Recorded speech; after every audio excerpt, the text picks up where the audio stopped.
Videonya boleh dinyalain dulu nggak? Kita pengen lihat nih, sobat-sobat. Malam, Bu Guru. Malam, ini suara siapa nih? Hah, Stephen? Yuk kita nyalain, kita kan boleh ya, kenal lihat sobat-sobat runner semua. Oke. Ya, selamat malam semuanya. Senang banget nih kita hari Sabtu, Sabtu lagi. Kita hari Minggu ini, Minggu malam ya, sebelum besok mulai beraktivitas kembali.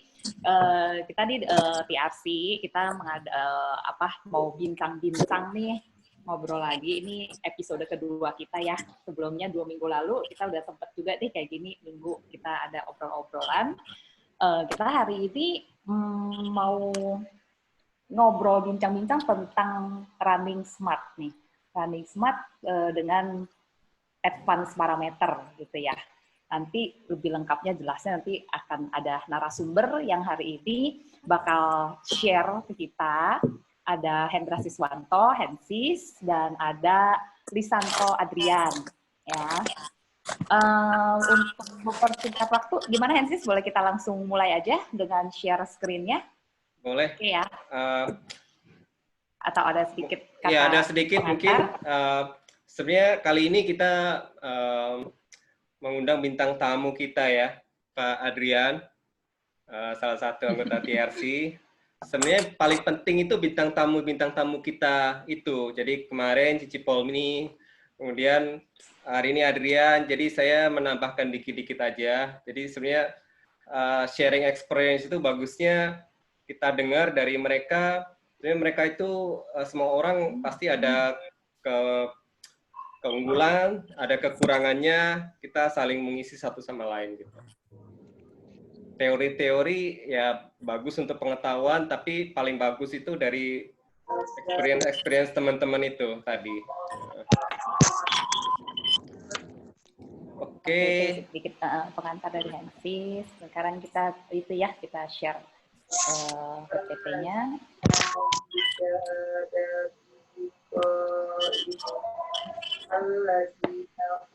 Kita kan tahu nih semua runner kan pasti pakai ini ya, pakai jam, pakai di mana kita melihat parameter ukurannya.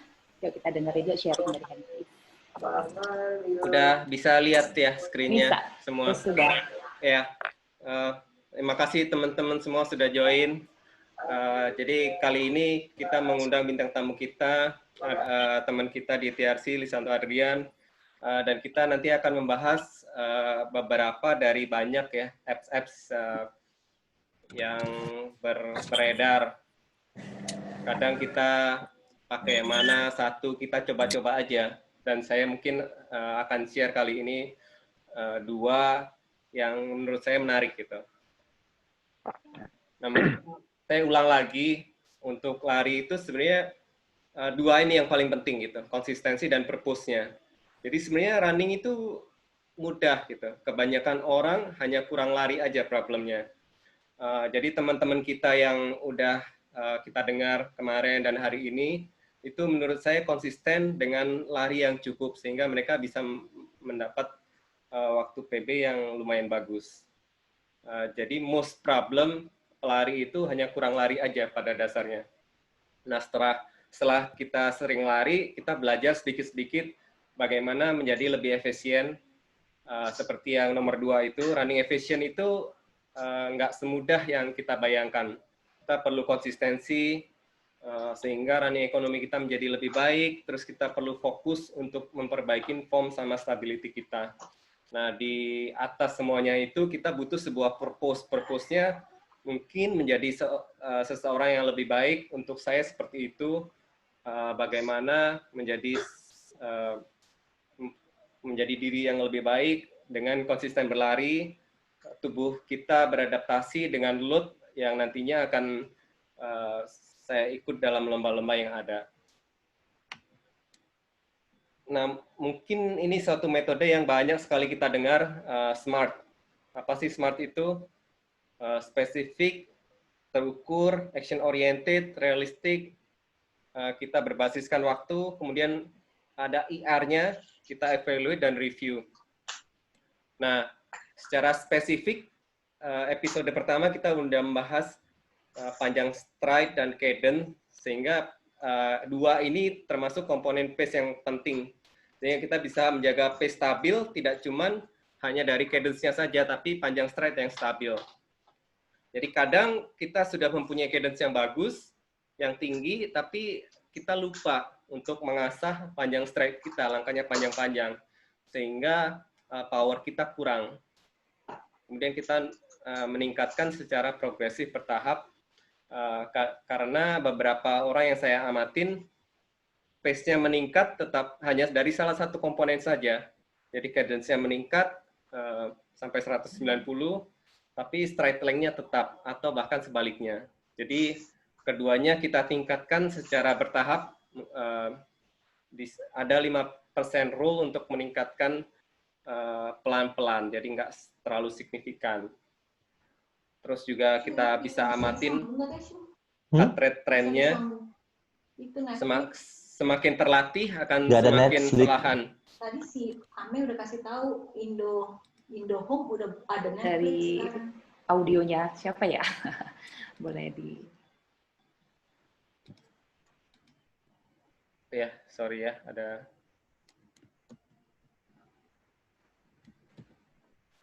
Nah, kalau dari heart rate trend biasa semua peningkatan-peningkatan itu akan kita ketahui dari heart rate-nya. Nanti ada contohnya juga dari Adrian. Jadi kurang lebih semakin terlatih seseorang, itu heart rate-nya akan makin turun dengan pace yang konstan. Dan juga tren naiknya 1 jam biasa rata-rata 10 BPM. Jika sudah terlatih mungkin kurang dari 10. Karena dia semakin bisa stabil heart rate-nya.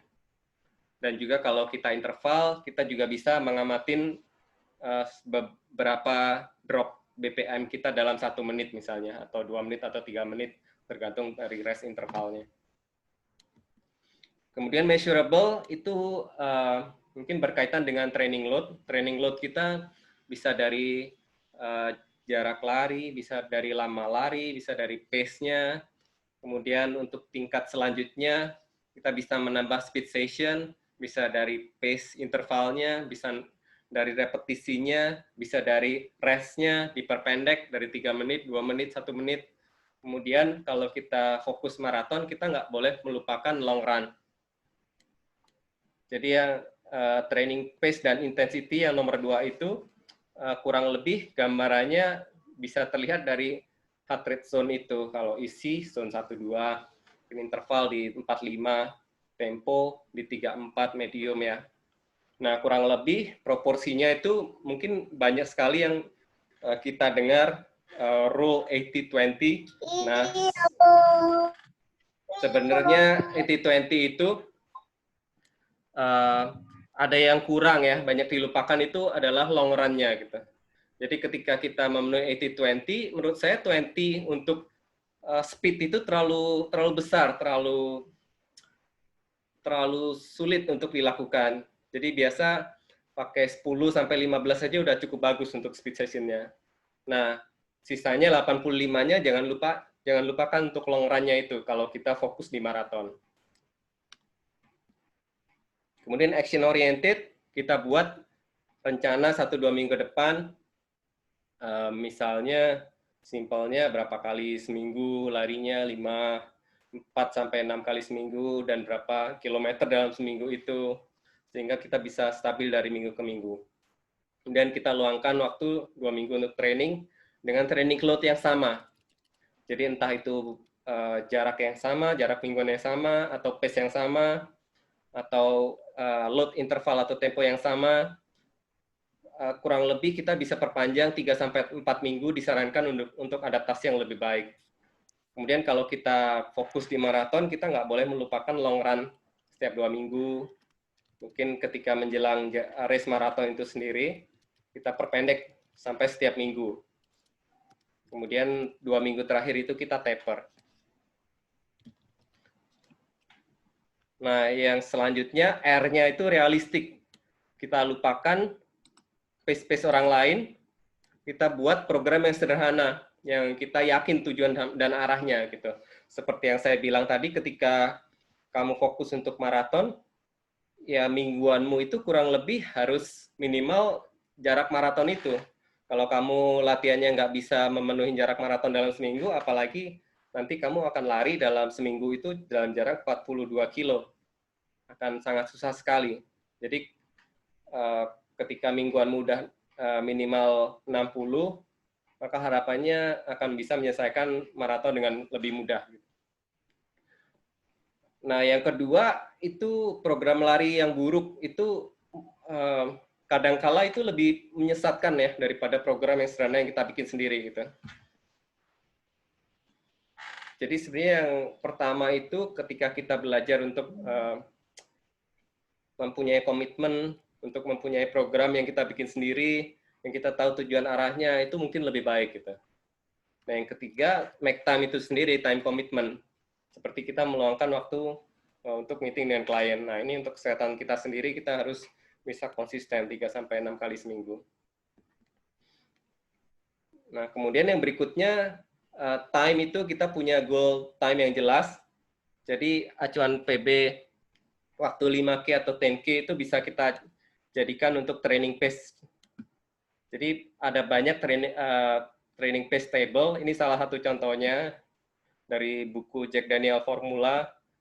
Ketika misalnya kita mempunyai waktu 5K atau 10K, kita bisa mempunyai training pace table di E, EC, di M, marathon pace, threshold pace, dan interval pace. Jadi ini salah satu contoh saja. Nah, kemudian yang ada dua ini yang nggak boleh kita lupakan juga untuk evaluasi dan review apa yang bisa kita improve untuk selanjutnya. Nah, dari sisi evaluate, kita sudah punya banyak running apps yang punya fitur dasar ya. Ketika kita memakai Garmin, atau Polar, atau Coros, atau Suunto, semuanya mempunyai aplikasi lari. Kemudian ada juga beberapa fitur-fitur klub, segmen, atau challenge di Strava, Endomondo, Runtastic, NRC. Itu ada fitur-fitur yang kita bisa membuat untuk berkompetisi atau challenge-challenge yang lebih lanjut gitu. Nah, dari sisi device-nya sendiri, performance device, itu ada heart rate yang bisa mengukur dengan lebih akurat dibanding dengan heart rate yang dari jam tangan. Kemudian footpod untuk bisa mengontrol pace kita dengan bagus tanpa ada resiko gangguan dari sinyal GPS ketika kita melewati gedung-gedung tinggi. Dynamic pod untuk melihat dari dynamic osilasi dari gerakan naik turun dan juga ground time kita. Kemudian yang terakhir ada advanced pod untuk analisis running gait dan power. Nah, ini slide yang terakhir untuk reviewnya sendiri itu banyak sebenarnya. Ada Strava, itu add-on-nya bisa teman-teman lihat sendiri dari add-on apps di Strava. Ada banyak sekali dari sekedar melihat waktu-waktu kita di masa lalu, ada statistik-statistik yang unik-unik gitu. Kemudian di sisi training base juga ada training peak, ada V.O2, ada final search yang kita bisa membuat program 4 bulan atau 3 bulan. Kemudian yang saya suka itu adalah Runalyze.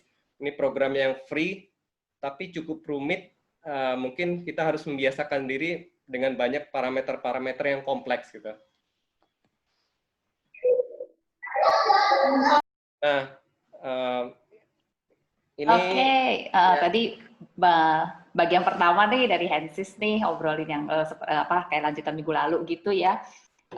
Teman-teman kalau misalnya ada mau langsung bertanya atau tadi kan setelah dengar pemaparan dari Hensis, kalau mau tanya silakan loh langsung dari yang tadi sudah di sharing. Mungkin kalau ada yang pengen komentar atau bertanya, yuk dipersilahkan. Jadi sambil nunggu nih kan, tadi kan baca itu ya kita seluangin waktu buat lari 3 sampai 6 kali lah seminggu gitu ya.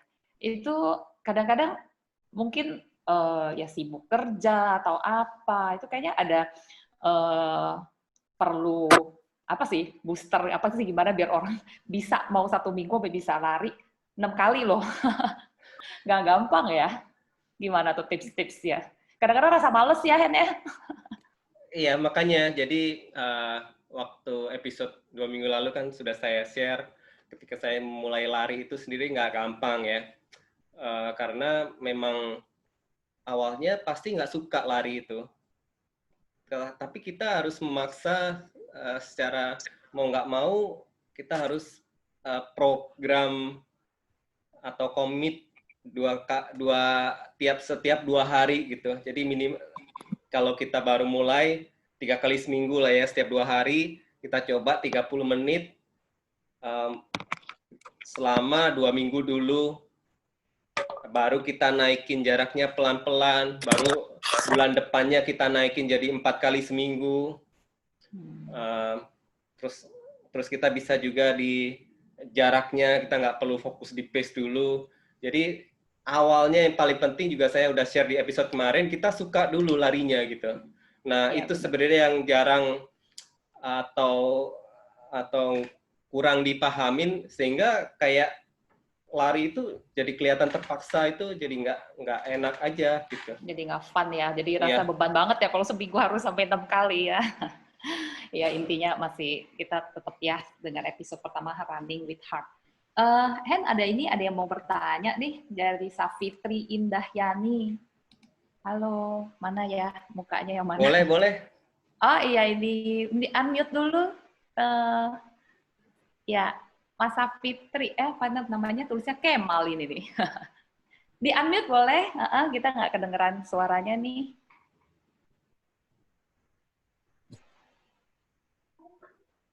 Masih unmute juga.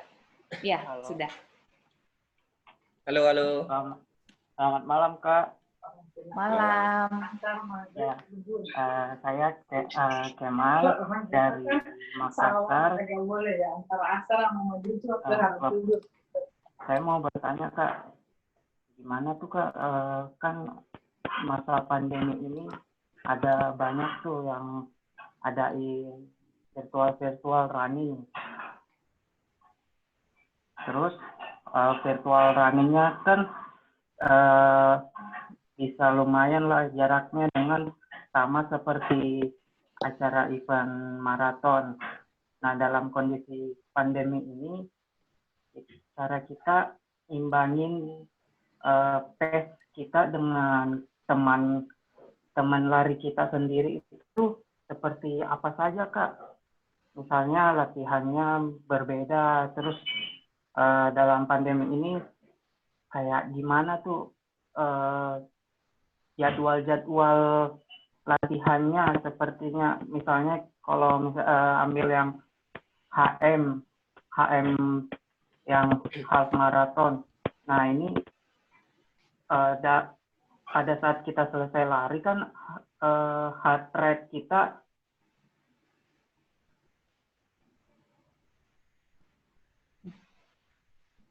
suaranya hilang. Itu kita latihannya lebih lagi. Oke. Terima kasih atas pertanyaannya.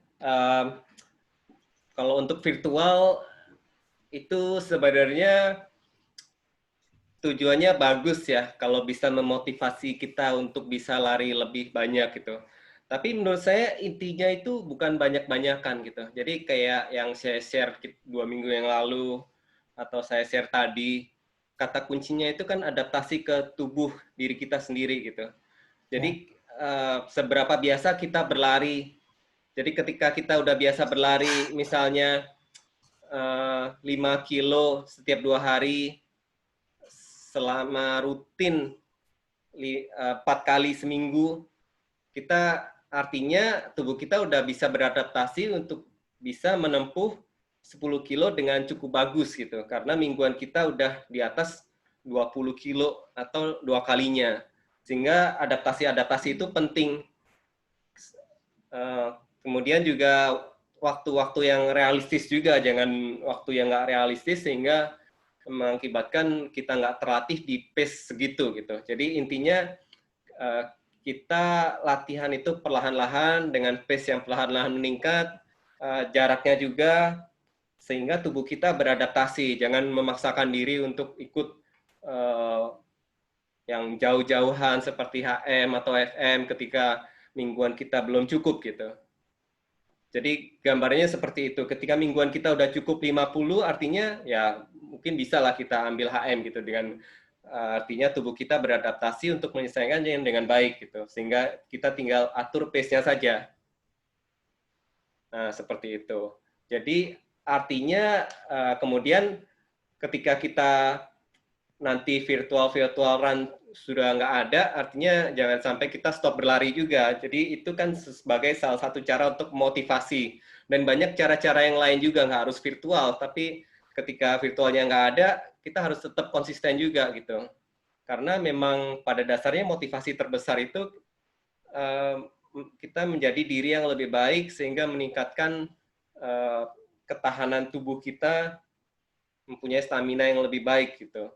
Bisa untuk bekerja, bisa untuk mengurus keluarga, dan macam-macam impact-nya itu akan sangat bermanfaat sekali buat diri kita. Ya, jadi intinya jangan sampai nanti pas setelah pandemi lewat, terus udah nggak ada virtual run, terus kita malas lari lagi. Ya, nanti udah lari-lari sendiri aja gitu. Tetap ya, biarpun nanti setelah nggak ada virtual pun, tetap harus semangat berlari. Gimana jawab pertanyaan ya, Kemal? Ya. Apa ada yang masih mau bertanya nggak nih? Satu lagi ya, nanti kita lanjut biar nggak terlalu lama. Kalau ada, kalau enggak kita lanjutin. Oke. Sepertinya sih nggak ada ya. Nah, next-nya nih kita mau lanjut ke bintang tamu kita malam ini. Ya, ini pelari satu ini nih saya kenal sebagai pelari yang disiplin banget, benar, buat latihannya disiplin dan sangat konsisten.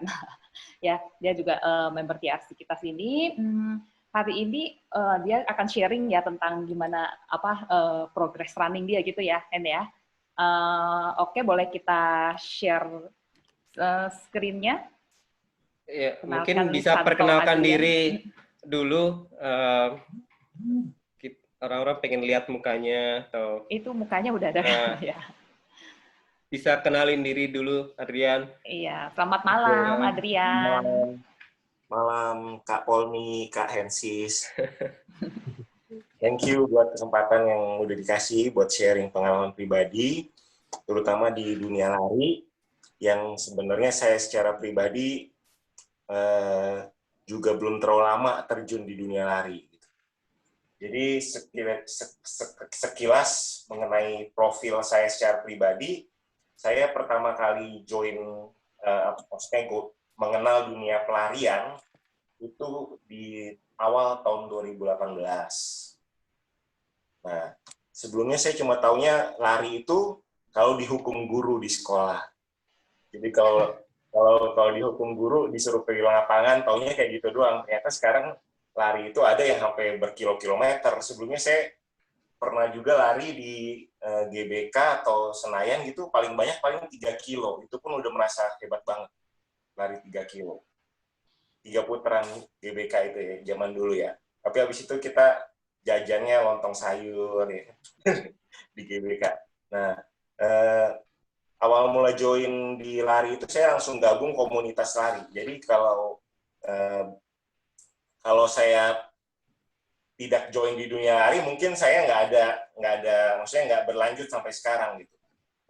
Jadi di dunia apapun itu, maksudnya seperti di dunia lari seperti ini, kalau kita punya komunitas itu akan membantu kita lebih maju atau punya pengetahuan atau pengalaman lebih banyak dari pelari-pelari lainnya, dan juga mungkin bisa lari bareng supaya lebih semangat dan ya lebih konsisten nantinya ke depannya.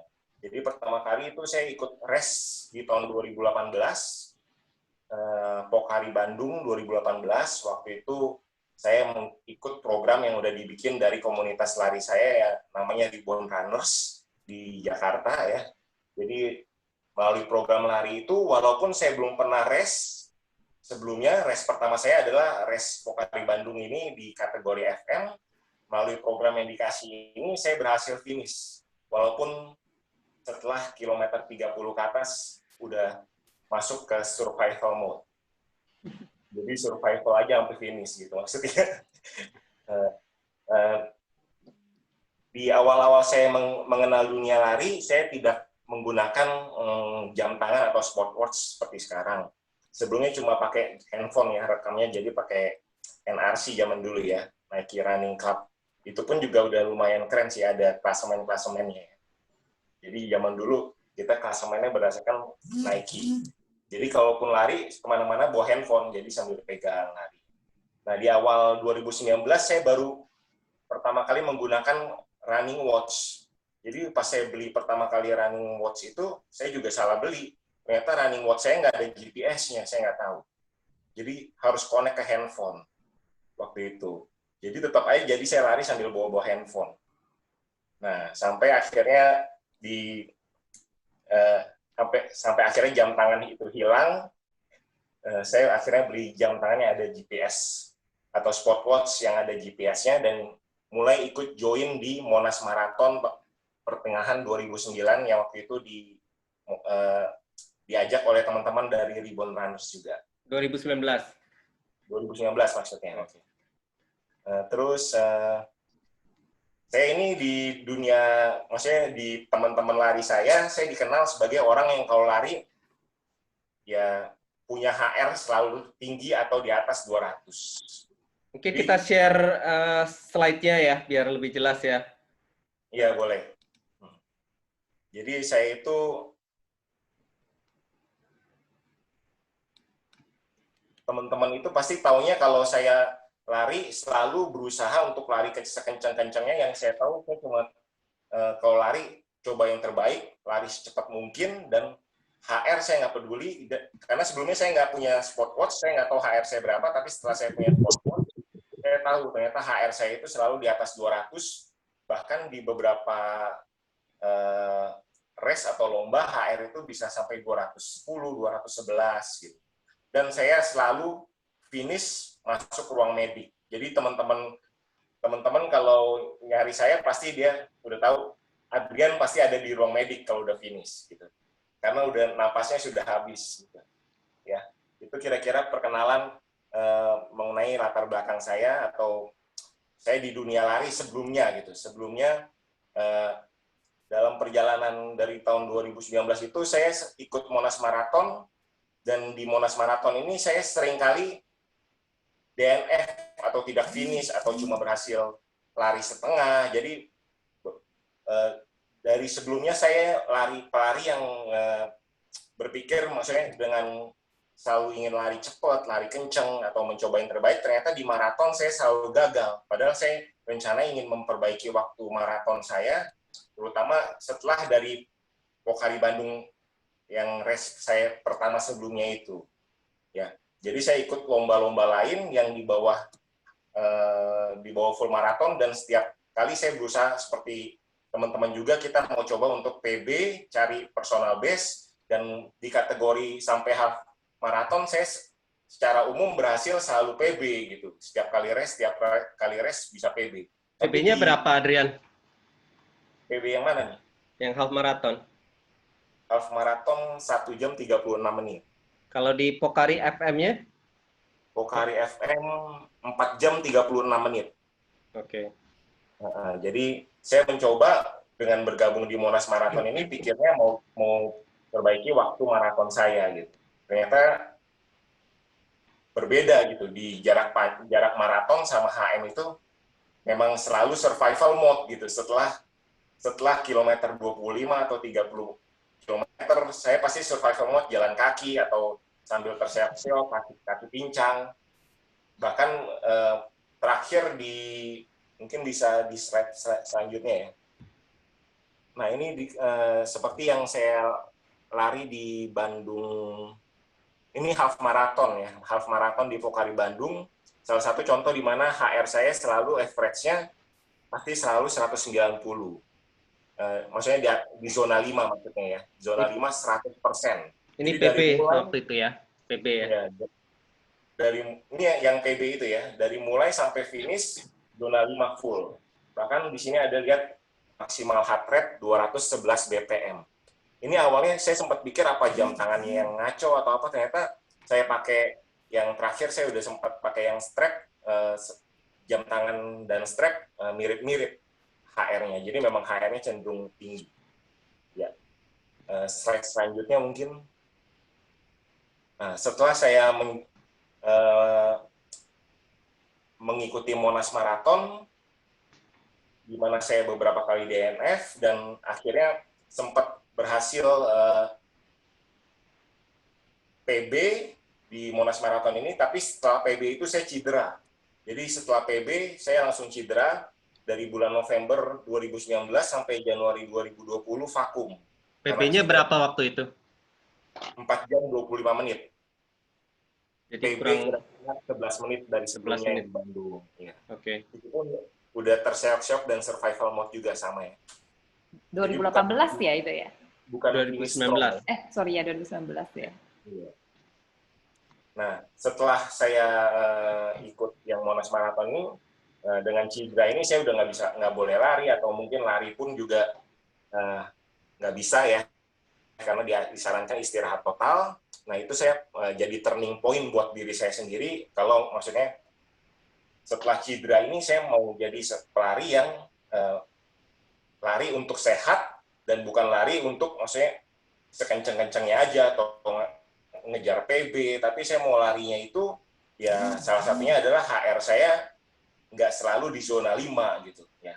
Nah, dari turning point saya ini kebetulan waktu itu di Januari awal saya ikut join satu komunitas gitu. Komunitas ini namanya Stronger Than Before. Stronger Than Before ini menjadi dari namanya aja saya langsung pas banget gitu kena ke saya maksudnya. Oh, ini cocok banget nih seperti yang ingin saya lakukan gitu. Supaya bisa lebih kuat dari sebelumnya. Nah, ternyata memang ini menjadi turning point saya. Dari bulan Januari itu saya sudah mulai join Stronger Than Before ini. Nah, di Stronger Than Before ini saya diajarkan gitu ya, untuk pola makan dan pola latihan. Pola makan yang cenderung poin utamanya salah satunya adalah kita selalu makan natural food. Jadi natural food itu bukan makanan olahan yang tidak digoreng, semuanya benar-benar back to nature. Jadi buah-buahan, sayur-sayuran hijau,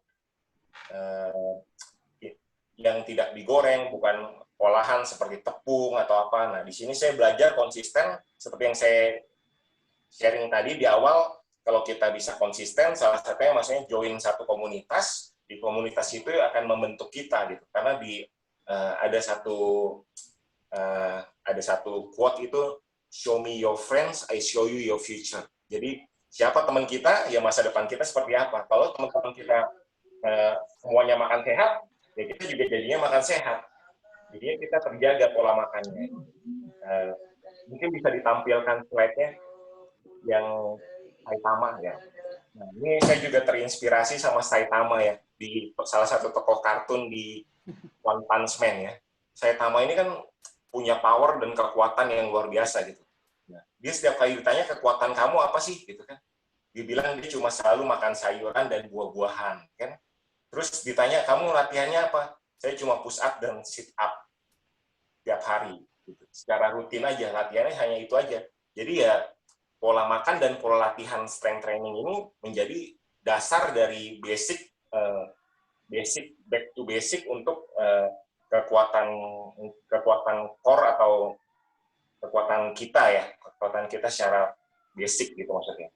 Nah, yang saya lakukan setelah cedera, selain memperbaiki pola makan, saya menjadi selalu terbiasa untuk makan sehat. Nah, makan sehat ini juga bukan artinya saya selalu kelaparan ya. Jadi pola makan sehat ini adalah pola makan yang back to basic, di mana satu hari bisa makan 5-7 kali.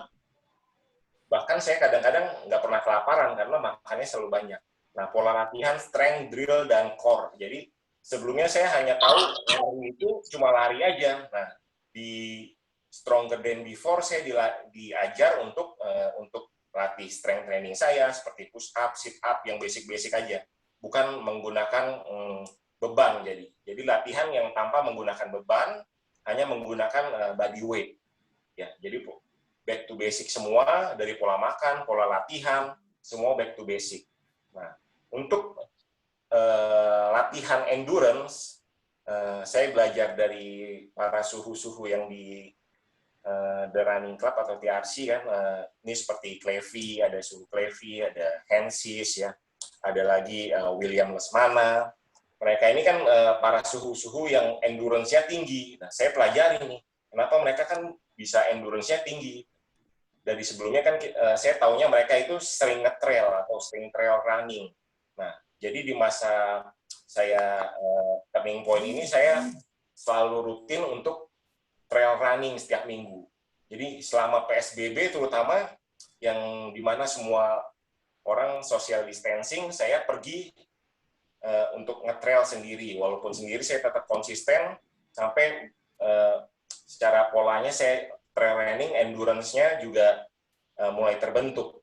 Nah, setelah endurance saya mulai terbentuk, salah satu sharing, saya sempat sharing juga sama Hensis, kata Hensis, kamu kalau trail tapi tidak latihan di speed training, ya mileage kamu termasuk dihitungnya jangmel aja gitu. Nah, di situ saya mulai latihan secara konsisten setiap minggu, mulai ada latihan mingguan yang terbagi dari di speed dan di endurance atau long slow distance training. Oke, terus next slide-nya masih ada, Ge? Ya, setelah saya turning point tersebut, kurang lebih ini ada perbandingan di 10K time yang saya lakukan running 10K. Di sini ada grafik yang menjelaskan kalau ada 2 lari 10K yang saya lakukan. Yang pertama itu di bulan Maret, tanggal 7 Maret 2020, dan di 7 Maret 2020. Jadi ini ada 2 lari, bedanya 4 bulan ya, jaraknya 4 bulan. Di yang pertama, 7 Maret itu timingnya 43 menit 19 detik.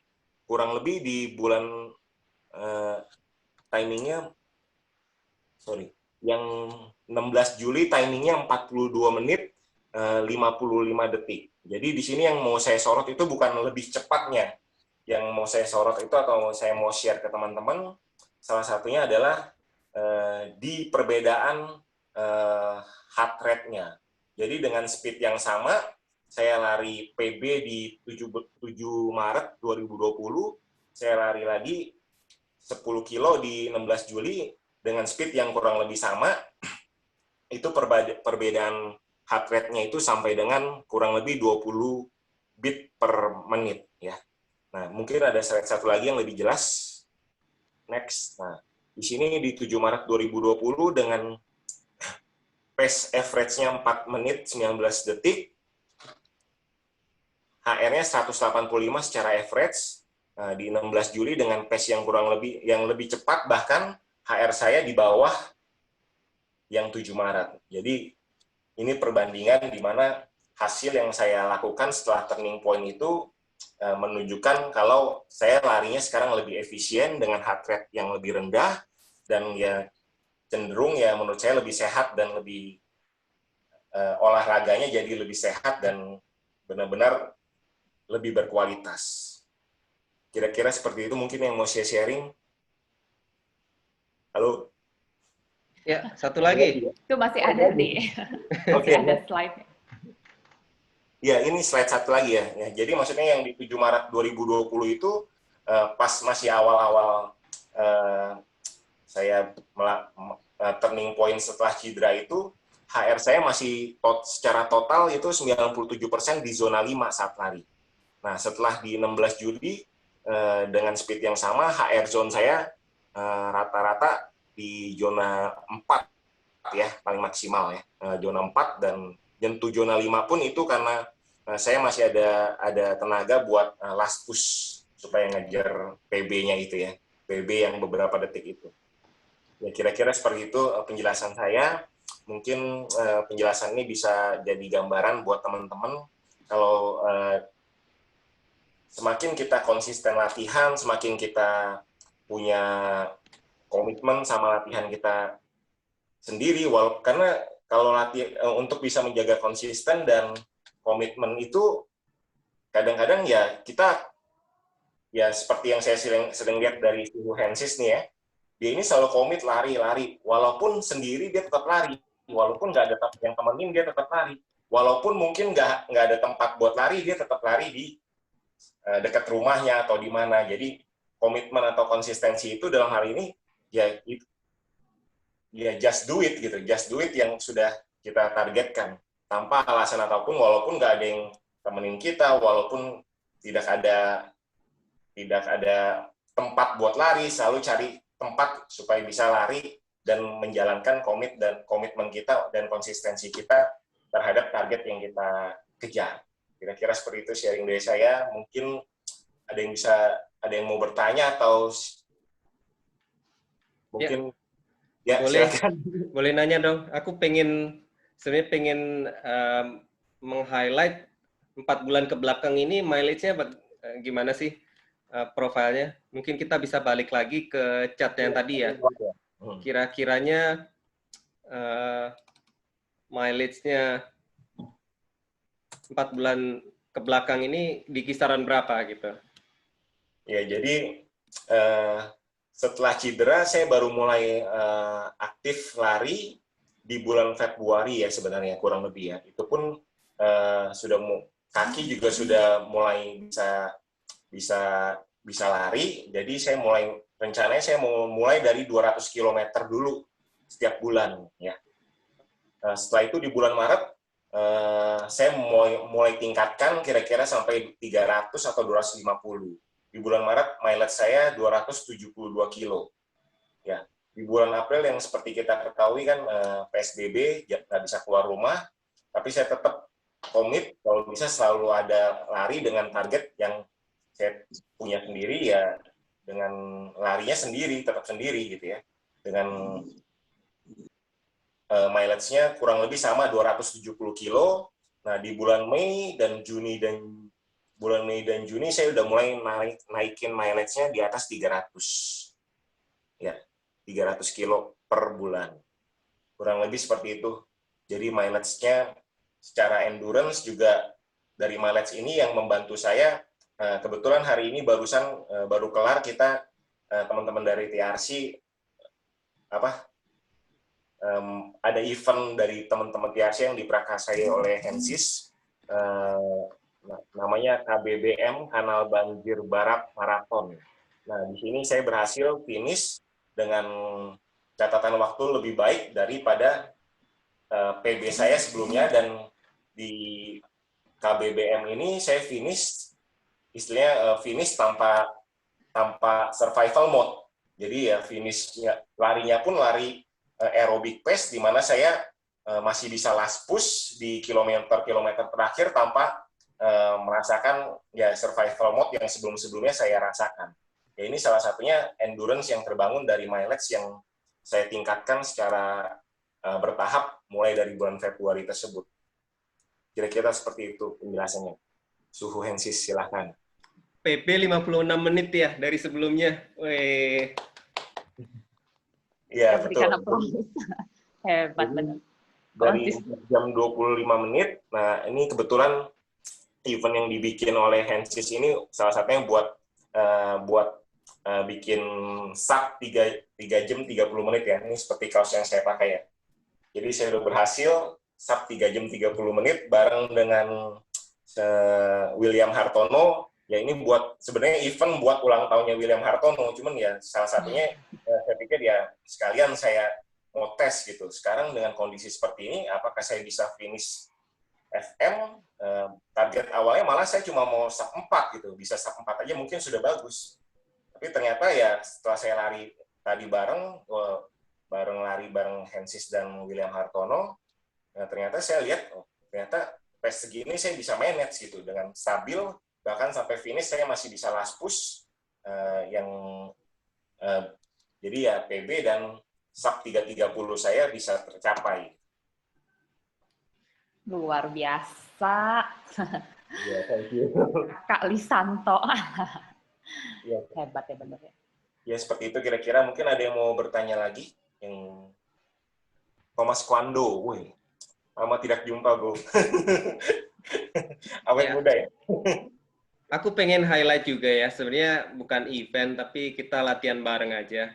Jadi beberapa orang yang memang aku amatin, kita tuh mempunyai mileage yang cukup tinggi gitu mingguannya. Jadi 3 orang yang FM ini, jangan dilihat FM-nya, kita latihan bareng tadi pagi, FM, kita lari bertiga, mileage kita udah 100 km per minggu. Jadi untuk FM tubuh kita udah beradaptasi dengan cukup bagus gitu. Jadi tanpa memaksakan atau beresiko untuk kesehatan yang bisa berakibat fatal. Jadi dan tidak bagus gitu. Survival mode ya maksudnya. Nggak cuma survival mode aja, tapi mungkin bisa menurunkan imunitas kita kalau kita memaksakan diri. Yang mau aku highlight seperti itu gitu. Jadi teman-teman mesti balik lagi ke konsep adaptasi itu tadi gitu. Jangan dilihat, oh berarti bisa nih FM atau latihan jauh-jauhan gitu. Tetap aja disesuaikan masing-masing. Kalau yang saya lihat, kalau dengar sharing dari Adrian sih, benar-benar konsistensi itu membuahkan hasil ya, disiplin gitu. Ada yang nanya tuh. Dari Adrian, gimana menurut kamu efek dari natural food terhadap endurance lari? Tuh, gimana tuh? Silakan. Terhadap endurance. Saya sendiri secara pribadi kan konsumsi natural food-nya itu sesuai yang diajarkan di Stronger Than Before. Pagi itu kita makan buah-buahan, dan di buah-buahan itu ada salah satu unsur yang penting untuk jantung ya, kesehatan jantung, yaitu alpukat. Nah, alpukat ini setiap hari dikonsumsi karena alpukat ini buat kesehatan jantung, dan dengan makan natural food itu secara tidak langsung kita membuat tubuh kita ini detoksifikasi dari yang sebelumnya mungkin di sel darah kita banyak kolesterol atau lemak-lemak jahat. Nah, dengan detoksifikasi yang dilakukan di Stronger Than Before selama 3 bulan full, 3 bulan tidak boleh putus ya, dalam arti 3 bulan ini nggak boleh cheating, harus makan benar-benar natural food yang diajarkan. Nah, di situ ya secara nggak langsung mempengaruhi membersihkan saluran atau saluran darah arteri kita semua. Jadi itu otomatis berkontribusi juga untuk penurunan heart rate tadi ya yang kita lihat gambarannya. Jadi secara endurance dengan heart rate yang lebih rendah, artinya misalnya seperti yang saya contohkan di slide perbandingan 10 kilo itu dengan heart rate average 100 berapa tadi? 100 ada slide-nya. 185 ke 169 ya. Iya, 185 ke 169. Artinya dengan heart rate 169 saya bisa lari 43 menit. Artinya kalau dengan heart rate yang sama-sama 189, harusnya saya bisa lebih PB lagi dari 43 menit itu maksudnya. Kurang lebih gitu gambarannya. Jadi dengan heart rate yang sama, ya effortnya harusnya secara perhitungan masih bisa PB lagi. Jadi kira-kira artinya endurance-nya lebih tinggi sekarang dengan heart rate yang lebih rendah itu. Kurang lebih kayak gitu kali penjelasannya. Mungkin Suhu Hensis ada tanggapan? Ya, kalau heart rate kita turun, artinya kita lebih nyaman larinya dengan speed yang sama. Jadi ada potensi kalau kita push lagi, kita bisa lebih kencang lagi. Jadi artinya itu kita membangun endurance, tapi impact-nya juga kita bisa menambah speed lagi jika kita memaksa dengan effort yang sama dengan sebelumnya. Nah, seperti itu. Pada konsepnya, kita bangun dulu endurance, nanti begitu tubuh kita adaptasi, jantung kita semakin kuat, heart rate-nya pasti turun. Ketika heart rate-nya turun, baru kita naikin speed-nya. Jadi konsepnya dari sana. Dan bukan artinya heart rate kita liatin terus pas latihan ya, enggak. Artinya ketika kita latihan dengan bagus, beradaptasi, kita biarkan adaptasinya itu sebulan, naikkan bulan-bulan berikutnya, seperti yang gambarannya Rian tadi, 300, dia tahan dulu sampai 3 bulan, sehingga tubuhnya mungkin bisa beradaptasi, dan siap untuk bisa 400 dan 500 dalam sebulan, dilakukan secara konsisten. Ya, dalam jangka 4 bulan saja kita bisa lihat penurunan heart rate-nya secara drastis ya, bisa turun 20-30 BPM. Nah, kemudian juga tadi pagi kita tes, kita latihan FM bareng, dia bisa memangkas dari sebelumnya 425 ke tadi pagi 329, jadi 56 menit, itu sudah sangat fantastis gitu. Nah, artinya kembali lagi, bukan artinya heart rate terus-terusan kita lihat, ketika latihan kita bagus, evaluasinya kita bisa dari heart rate itu sendiri gitu. Nah, salah satunya juga syaratnya kita harus memakai heart rate yang akurat, jadi memakai chest strap misalnya. Sehingga kadang datanya bisa nggak bagus kalau pakai dari jam saja gitu. Jadi itu sebenarnya yang sangat penting dari heart rate itu sendiri. Iya, jadi yang saya rasakan sih dengan heart rate yang lebih rendah ini, otomatis saya punya endurance yang lebih tinggi. Karena sebelumnya dengan heart rate yang lebih tinggi, saya selalu survival mode kan, di last kilometer survival mode, dan akhirnya finish selalu di ruang medik. Dengan HR yang selalu di zona 3 atau mungkin maksimal di zona 4, itu membuat endurance saya juga jadinya ya lari lebih santai kan otomatis bisa lebih panjang. Endurance otomatis lebih panjang dan lebih lama. Kira-kira seperti itu ya. Jadi pengaruh natural food ini sangat besar, terutama untuk ya membuat heart rate saya turun secara umum. Nah, ini ada pertanyaan satu lagi nih. Opini Hendra soal natural food. Karena saya agak netral dari sisi food. Kalau saya sih ya, mungkin kalau Adrian melakukan keduanya. Kalau saya sih nggak cenderung ke natural food, saya sih cenderung ke makanan rumahan. Biasa apa yang disiapin istri saya, pasti saya makan gitu, ibaratnya begitu. Kita nggak menghindari daging, tapi intinya sih kembali juga ke clean food. Clean food itu artinya menghindarin minyak dan gula. Jadi dua prinsip ini yang mungkin saya kurangin dari time to time. Istri saya juga mungkin sangat fokus untuk mengurangin goreng-gorengan itu tadi, mengurangi minyak, jadi sebisa mungkin direbus, sehingga makanan itu bisa relatif lebih sehat gitu.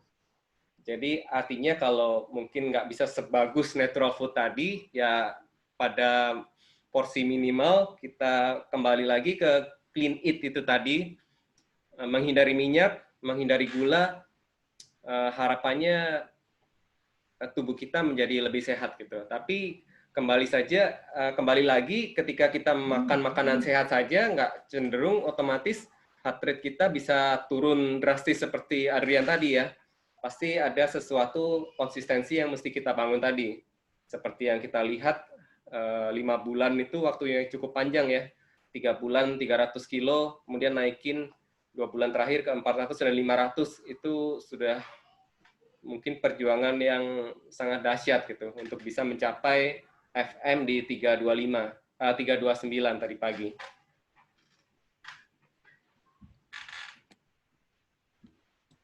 Oke, kayaknya itu pertanyaan atau tanggapan ya terhadap sharingnya Adrian. Kayaknya tetap ya. Jadi yang satu kalau misalnya Adrian eat natural food, Hensis juga eating clean gitu ya. Pokoknya intinya makanan itu berpengaruh ya terhadap performa lari kita gitu ya. Hen, kita boleh lanjut dengan ini lanjutan slide-nya mengenai ini ya parameter untuk mengukur performa lari kita gitu. Yeah. Boleh kita sharing screen-nya. Teman-teman nanti kalau misalnya ada yang ingin langsung memberi tanggapan atau ada yang kurang jelas, mau langsung tanya, boleh ya. Boleh langsung atau tulis di kolom chat, dipersilahkan. Nah, ini saya membahas advanced parameternya dulu. Sebenarnya cukup panjang ya. Ini mungkin saya split jadi 2 sesi. Nanti kita akan membahas parameter-parameternya dulu sebagai overview di sini agar nggak kepanjangan. Kemudian saya selingin dengan beberapa aplikasi-aplikasi yang di awal tadi kita lihat gitu. Jadi advanced parameter itu ada beberapa di sini contoh-contohnya seperti yang tadi kita lihat dari Adrian yang bisa menurunkan heart rate-nya sebesar 30 BPM dalam kurun waktu 4 bulan dengan latihan yang konsisten sehingga tubuhnya bisa beradaptasi dan menyelesaikan full maraton 56 menit lebih cepat dari tahun lalu. Kemudian juga training load itu tadi adaptasi sangat penting, load yang sama kita lakukan 2-4 minggu, jadi enggak kita tiap minggu kita tambah gitu, jadi artinya load-nya sama, kita biarin aja 2-4 minggu sehingga tubuh kita beradaptasi gitu, enggak tiap minggu terus-terusan kita naikin gitu, jadi at least dari bulan ke bulan kita jaga sama 4 minggu itu, bulan berikutnya baru kita tambah gitu. Nah yang 3, performance index. Performance index ini berkaitan erat dengan heart rate yang akurat. Biasa banyak yang kita kenal, VO2 max, ada fitness level, dan macam-macam. Kemudian selain itu juga ada fatigue level, di beberapa yang mungkin jarang sekali didengar itu ada marathon shape. Marathon shape itu berkaitan dengan long run yang tadi sudah saya highlight. Prinsip untuk maraton itu kita harus long run yang cukup gitu. Artinya fokus di 80-20, tapi tetap ada porsi long run-nya 20-25% long run gitu. Kita nggak boleh melupakan itu. Dan di apps yang bagus itu ada indikasi long run yang bisa kita lihat. Salah satu parameternya adalah marathon shape. Jadi nggak semua aplikasi mempunyai parameter ini. Kemudian yang berikutnya ada power data dan running dynamics. Running dynamics macam-macam ya. Ada balance, kiri kanan, kaki kiri kaki kanan, ada ground time, ada stride height, itu tinggi antara terendah dan tertinggi ya. Kalau kita mengenal episode yang sebelumnya itu stride length, ini stride height secara vertikal, kalau stride length secara horizontal. Jadi seberapa pantulan atau bouncing osilasi dari lari kita. Semakin rendah semakin bagus, akan semakin stabil gitu.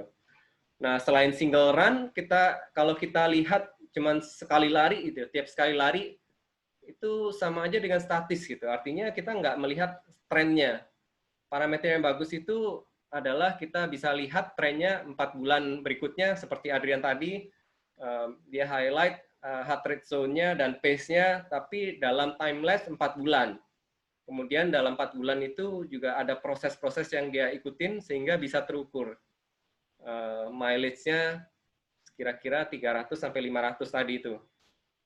Nah, yang berikutnya sisi sebelah kanan itu adalah multiple run. Jadi tadi kita lihat heart rate over time, selain itu juga ada bermacam-macam juga sesuai parameter-parameter di single run tadi ya. Ada training load over time, ada fatigue over time, fitness level, perkembangan dari waktu ke waktu, performance, marathon shape, dan heart rate dan pace chart yang episode 2 minggu lalu sudah saya sampaikan juga. Nah, cenderung kita terlalu fokus biasanya pada VO2 max. VO2 max itu adalah konsumsi oksigen maksimal yang bisa kita diserap tubuh gitu. Tapi parameter ini cenderung mengabaikan di running ekonomi, efisiensi, biomekanik, dan mental. Jadi yang nggak tercapture di situ. Jadi kekurangannya VO2 max itu dilakukan di lab test dan cuma 12 menit, tidak mencerminkan performance yang sebenarnya dari seseorang. Karena kalau dia endurance-nya bagus, running ekonominya sudah pasti bagus. Kalau dia larinya dengan biomekanik yang form yang bagus, akan semakin efisien. Dan jika mental toughness-nya sudah terlatih, misalnya tadi Adrian latihan trail itu termasuk melatih mental toughness-nya dia sehingga endurance-nya juga lebih bagus lagi gitu. Ada satu parameter yang lebih bagus menurut saya gitu. Namanya VDOT. VDOT itu mungkin nanti bisa di search, itu dari ciptaan coach yang terkenal Jack Daniel. Dia menggabungkan kesemuanya itu. Jadi suatu ukuran untuk performance ability. Dan itu dikaitkan dengan waktu lomba gitu. Waktu lomba dan training pace. Jadi jika running ability atau waktu lombanya kita sekian, maka VDOT level kita sekian. Nah, itu udah mencerminkan running ekonominya, biomekaniknya, dan mental. Jadi mungkin mengcover yang cakupan yang lebih luas. Jadi ketika kamu tahu VDOT-mu, kita nggak perlu menebak-nebak seperti yang pace tabel yang saya share tadi, sehingga kita tahu dari waktu 5K dan 10K kita harus training pace-nya berapa sehingga kita bisa menyelesaikan lomba HM dan lomba FM dengan bagus gitu. Jadi dengan kata lain, VDOT itu mencerminkan segala sesuatu tentang individu itu nggak cuma VO2 max-nya aja, tapi dari sisi ranah ekonomi dan hasil lombanya yang mungkin lebih berguna buat seorang pelari ketimbang VO2 max-nya bagus tapi FM-nya jelek gitu. Jadi karena ngetesnya cuma 12 menit juga gitu, jadi nggak berguna.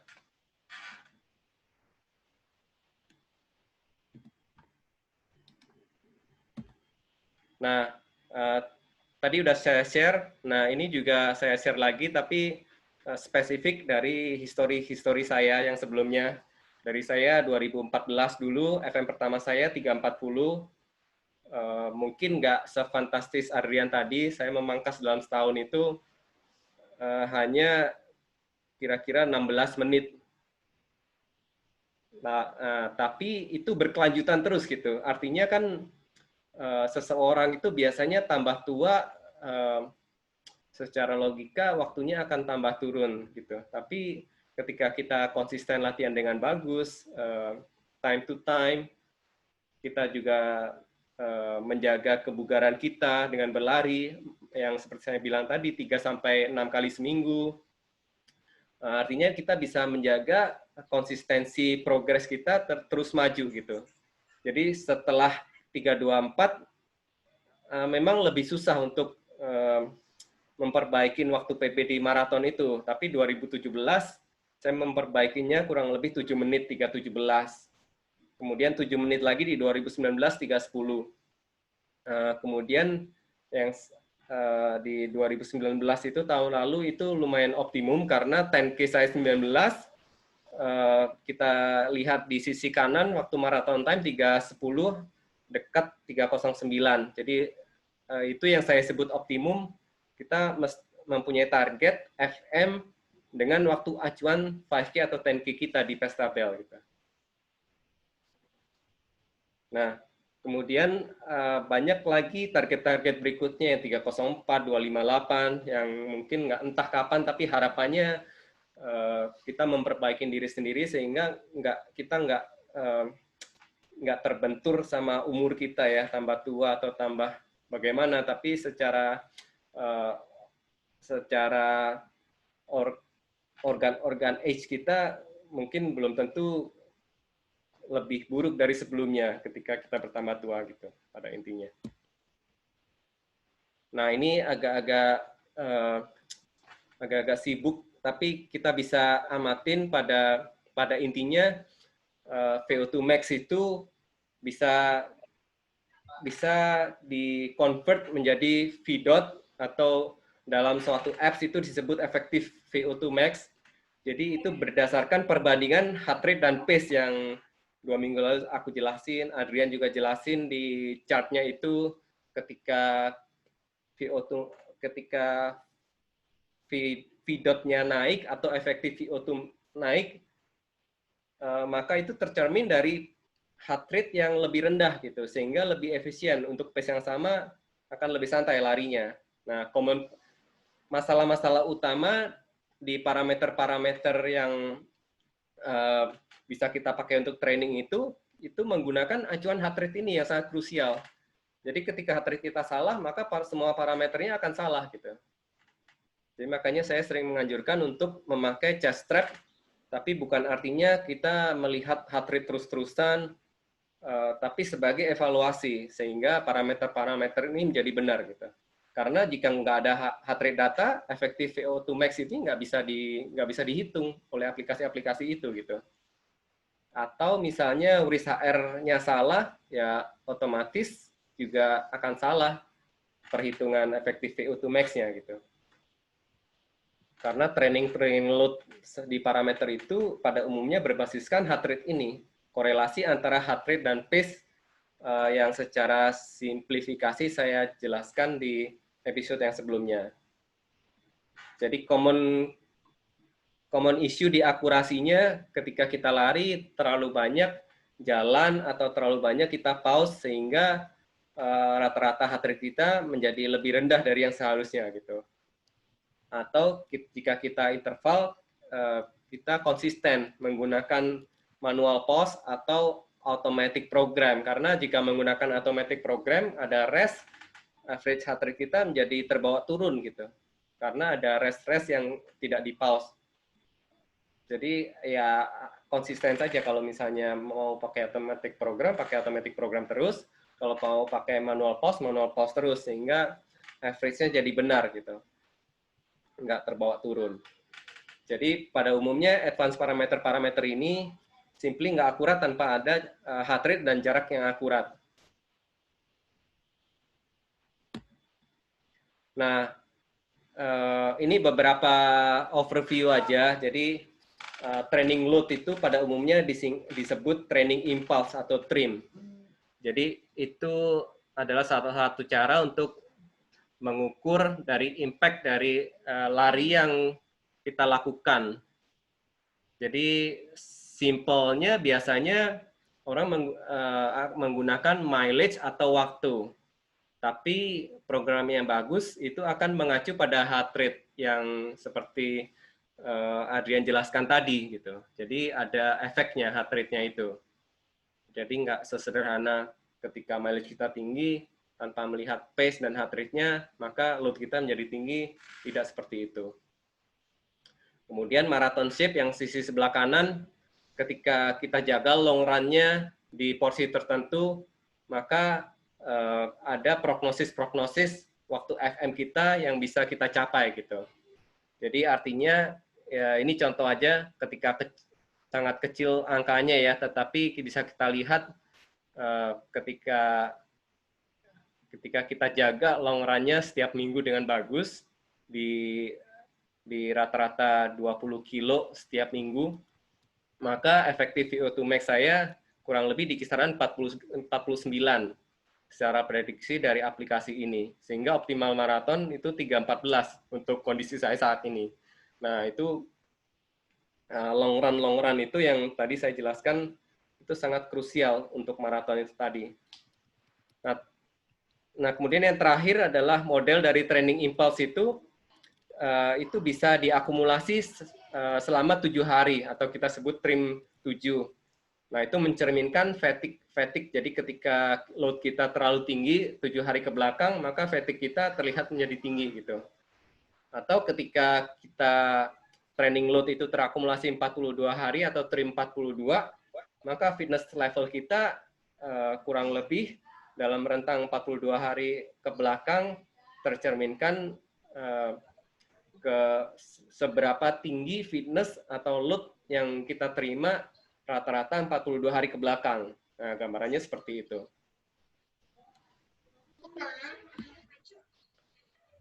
Nah, parameter-parameter ini overview saja, jadi mungkin akan aku jelaskan di apps berikutnya 2 minggu lagi. Itu kita nanti pakai Runalyze, dan ini mungkin bocoran aja.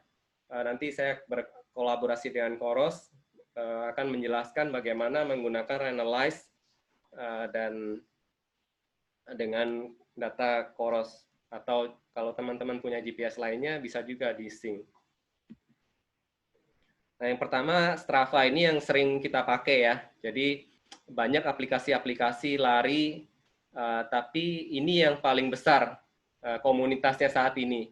karena dia ada banyak fitur-fitur segmen, kita bisa bikin klub, dan ini kalau teman-teman mungkin yang mau join Strava Club kita bisa join di sini, dan mungkin bisa dilihat seberapa konsistensi teman-teman yang latihan di sini secara yang tadi saya bilang, kita bukan banyak-banyakan, tapi kita mencoba konsisten dari mileage yang kecil, kemudian meningkat sehingga load itu udah cukup nyaman atau cukup beradaptasi buat tubuh kita. Jadi kita bukan banyak-banyakan di sini, yang kita lihat biasa konsistensinya dari minggu ke minggu, kemudian beberapa orang-orang yang tadi saya sebutkan dengan baik ya, itu relatif pada umumnya mempunyai mileage yang tinggi, konsisten dari minggu ke minggu, bulan ke bulan gitu, di kisaran di atas 60 biasanya. Jadi kita bisa lihat seberapa konsistensinya, di sebelah kiri kilometer mingguan, di sebelah kanan pace mingguannya rata-rata. Jadi ketika kamu biasanya yang saya amatin ketika kita menaikkan jarak mingguan kita, otomatis pace kita biasanya kita korbankan. Nah, tapi di sini kita berusaha balance antara kilometer dan pace gitu. Jadi kalau kita jaga di kilometer mingguan juga bagus juga gitu. Artinya kita bukan banyak-banyakan tapi pace rendah sehingga kualitasnya menjadi hilang. Tapi kita latihan sesuai dengan training pace yang tadi dijelaskan sesuai dengan pace tabelnya tadi. Nah, yang berikutnya itu yang mau saya share itu Smash Run. Itu salah satu dari aplikasi performance di Strava. Mungkin kalau yang pakai Strava bisa dilihat banyak FF itu. Salah satunya adalah Smash Run yang menurut saya unik. Jadi data-data di Smash Run itu uniknya itu men-capture beberapa statistik seperti yang bisa kita pilih di sini. Ini data saya all time sudah berlari 23.000 selama kurang lebih 6 tahun ke belakang ini, sehingga bisa di rata-rata sendiri saya berlari tiap tahun itu biasanya kurang lebih 3.500 di kisaran seperti itu kilometer. Kemudian di sini ada longest run-nya 205 km. Dia menganalisa tapi dia batasin 24 jam gitu. Jadi artinya kalau ada yang lebih dari 24 jam misalnya Tambora Challenge tahun lalu itu dianggap rekor ini akan memecahkan rekor dunia sehingga nggak ditampilkan sama dia gitu. Jadi itu ada batasan-batasan dari Smash Run. Dia batasin data lari 24 jam. Kemudian yang berikutnya ada consecutive days run. Berapa hari sih ke belakang kita nggak lari gitu. Nah ini dulu 2016 saya ada cedera pelantar, 44 hari nggak lari di sini, bisa kelihatan. Kemudian ini ada longest streak, setiap hari lari yang sejak masa pandemi ini jadi larinya dekat-dekat rumah aja, tapi relatif saya lakukan dengan konsisten setiap hari, kadang dengan sangat santai gitu. Jadi menggantikan waktu-waktu rest yang sebelumnya saya nggak lari, tapi ini saya ganti dengan lari dengan yang sangat santai. Jadi itu suatu parameter juga yang mungkin nggak umum dipakai, tapi ditampilkan di Smash Run ini, yang menurut saya sangat unik sekali. Nah, di sini juga bisa kelihatan di bawah ini statistik berapa kali kita lari maraton dari awal kita lari gitu. Nah, ini kelihatan saya lari maraton 40 kali. Kemudian saya lari half marathon 95 kali. Pada umumnya saya hanya lari 10 kilo aja, makanya kelihatan paling besar nih, 491 di sini. Dan selama saya lari, karena saya hobi lari ultra, kita bisa pilih lari di atas 160 warna merah, jadi akan kelihatan lari-lari kita yang di atas 160 sudah berapa kali di sini akan terlihat. Kemudian juga di sini apps ini bisa mengidentifikasi, oh ini termasuk dalam kategori ekstrim ultra runner karena 25 mingguannya di atas 150 km. Gitu. Ini data mingguan ya. Kemudian waktu larinya, saya kebanyakan lari sore 55% ketimbang waktu pagi. Yang menurut saya unik statistik-statistik ini. Nah, mingguan data-data itu akan dikirim ke email kita seperti ini. Jadi kita bisa lihat dari data heart rate-nya, ketika heart rate-nya kayak gergaji, oh itu porsi interval yang saya lakukan rutin setiap hari Selasa atau setiap hari Senin. Kemudian Kamis biasanya tempo gergajinya cukup lebih renggang-renggang. Kemudian long run setiap Sabtu atau Minggu itu juga rutin saya lakukan.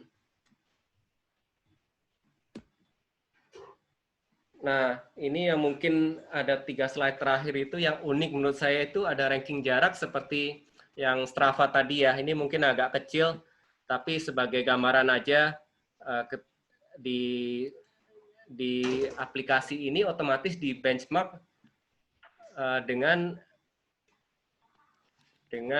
data-data yang bisa kita pilih. Kita pilih all male female, kita pilih all age, dan kita pilih di sini ultra runner. Jadi saya membandingkan diri saya dengan ultra runner, maka saya termasuk top 2-8% di sini.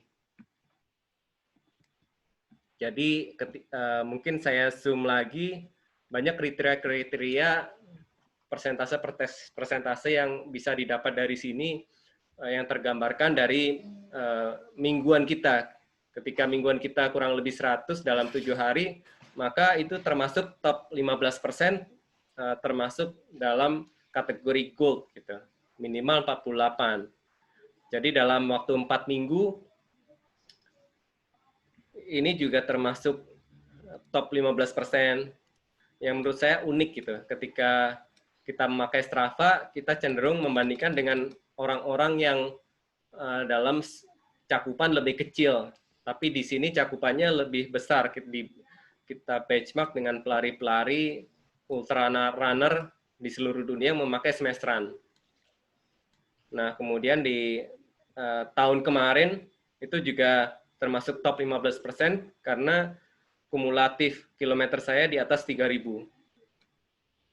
Jadi kita bisa melihat kita masuk kategori yang mana.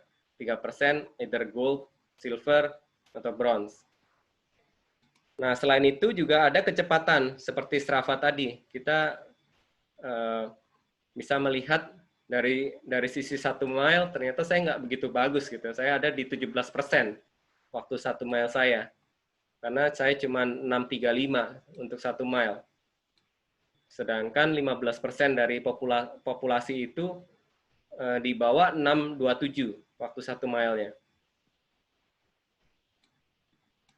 Tapi ketika kita lihat 10K, ternyata dalam populasi ini 10K top 15%-nya itu 43 menit. Sehingga saya termasuk gold 8% dari populasi itu. Kemudian juga untuk maraton, waktu saya 3:02 di Strava. Jadi saya termasuk dalam 9% dari populasi. Nah, yang terakhir yang paling unik menurut saya itu adalah ranking kesetiaan. Jadi mereka sebut itu devotion. Jadi dia bukan sebut konsistensi, tapi devotion artinya seberapa kita setia lari setiap hari minimal 1 mile per hari. Jadi itu kembali lagi pada definisi running streak yang mereka definisikan minimal lari 1 mile. Berapa rata-rata seminggu, dalam seminggu lari atau dalam sebulan lari. Nah, di sini contohnya dalam 28 hari terakhir saya lari 27 hari sehingga masuk dalam kategori gold minimal 20 hari dalam 28 hari. 4%, 4%. Kemudian kalau di rata-rata yang terakhir, kalau dilihat dalam 2 tahun terakhir, nggak begitu bagus dibandingkan populasi karena pelari-pelari di dunia itu ternyata sangat bagus sekali. Dia berlari 4 kali seminggu dalam rentang 2 tahun terakhir gitu. Dan mungkin saya hanya berlari di sini nggak sampai 4 hari per minggu aja kalau di rata-rata dalam 2 tahun terakhir gitu. Jadi mungkin teman-teman juga bisa mencoba dan bisa membenchmark diri masing-masing sesuatu yang unik menurut saya.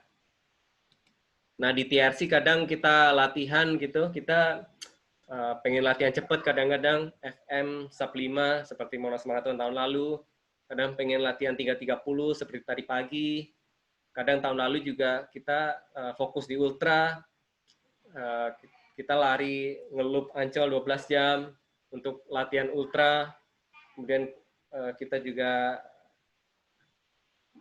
fun race together di Bindrup gitu. Jadi kembali lagi ketika kita punya teman-teman untuk latihan bersama itu lebih menyenangkan gitu. Nah, jadi next-nya mungkin seperti yang saya jelaskan tadi, kita akan mungkin menggunakan parameter-parameter tadi dalam sebuah aplikasi yang mungkin bisa kita pakai secara aplikatif nantinya dengan menggunakan Runalyze.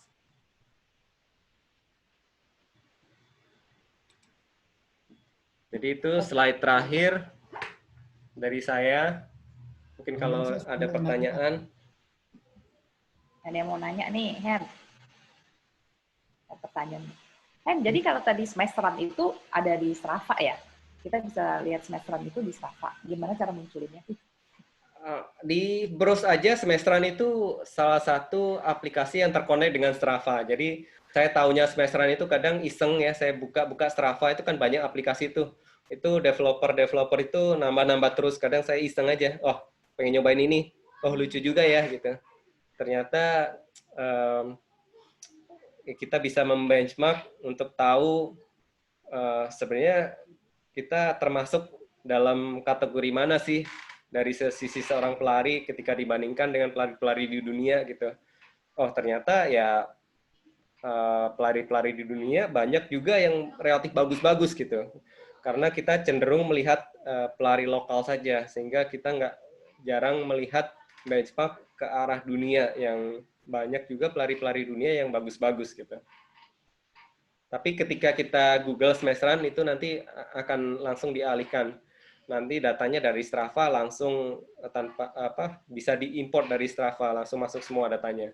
Jadi sangat mudah dan praktis sekali, kita nggak perlu ngapa-ngapain, tinggal login Strava dari aplikasi itu. Lengkap banget ya kalau tadi lihat dari data-data yang Hensis kumpulin dari semesterannya. Detail ya. Itu otomatis, jadi sebenarnya tinggal statistik-statistik menurut saya unik untuk di-share. Bagus tuh, boleh dicoba antar. Coba lihat semester.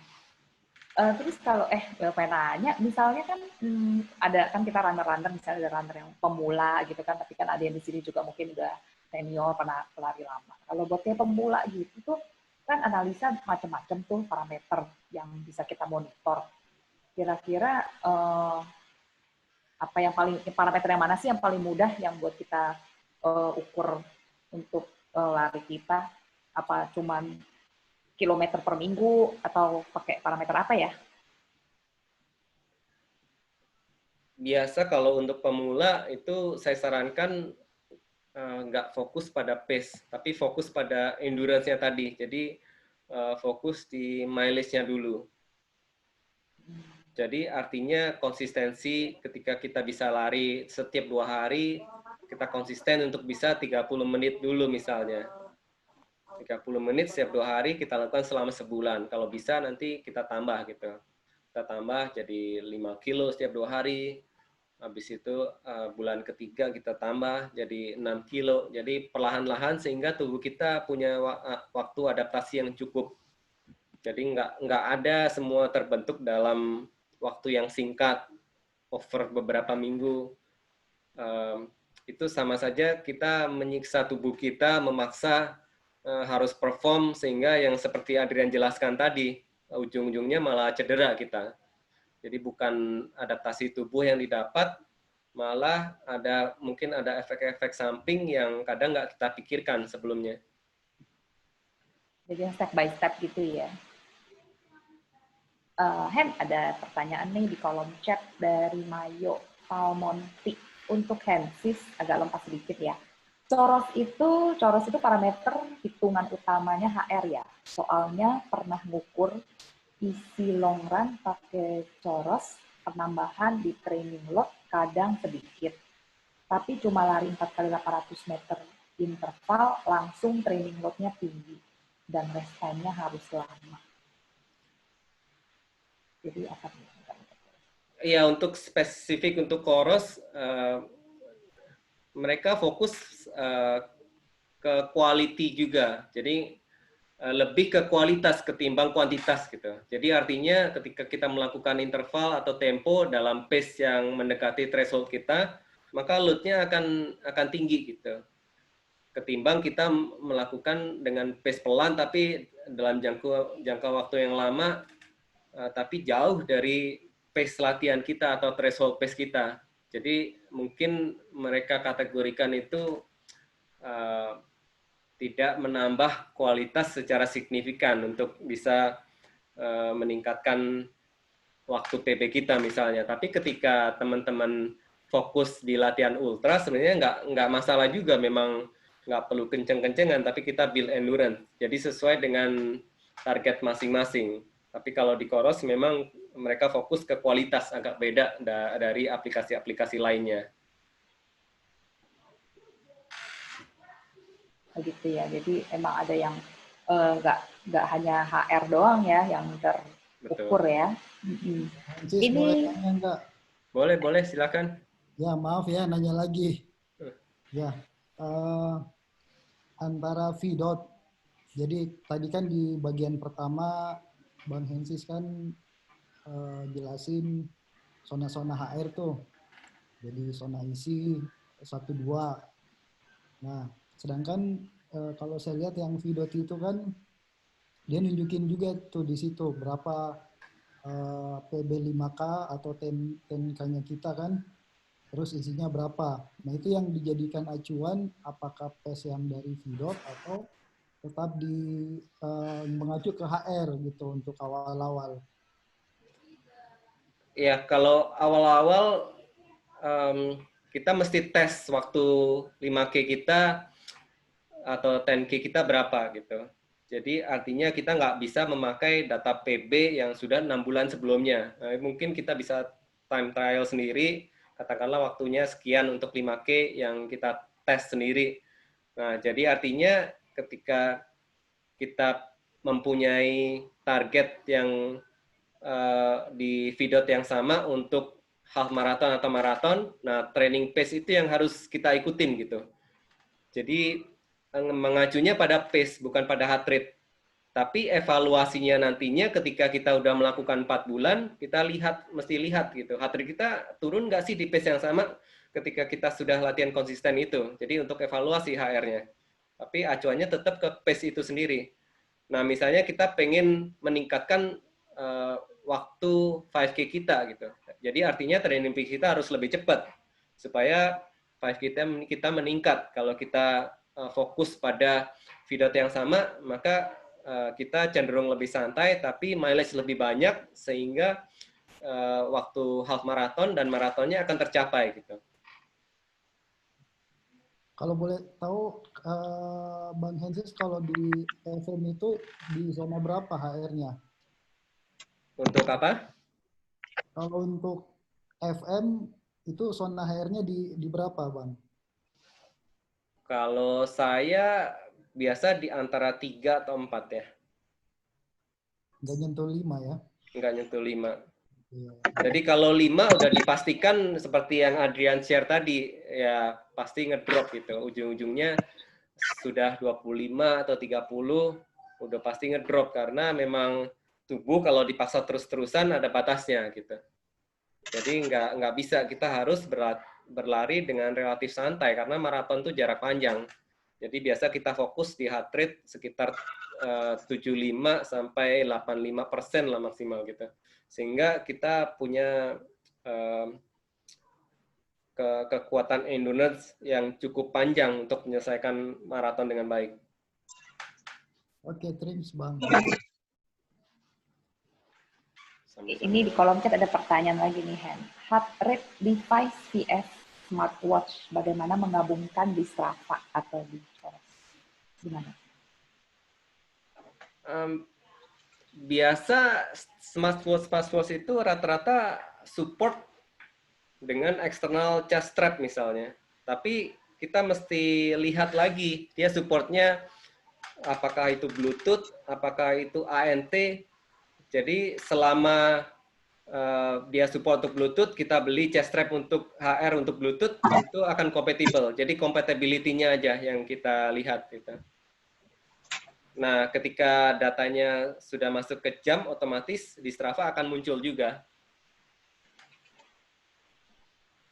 Kalau misalnya heart rate-nya sudah ada di jamnya, jadi ya sudah akan langsung otomatis ada di Strava gitu.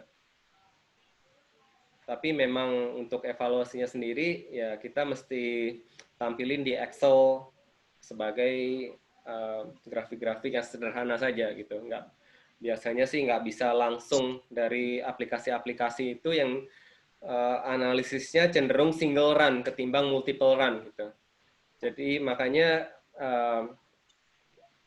saya pengen mengenalkan suatu aplikasi yang bisa menganalisis secara multiple run, sehingga kita nggak terfokus melihat manual dari satu run ke satu run yang lain, sehingga kita bisa melihat trennya dari time to time.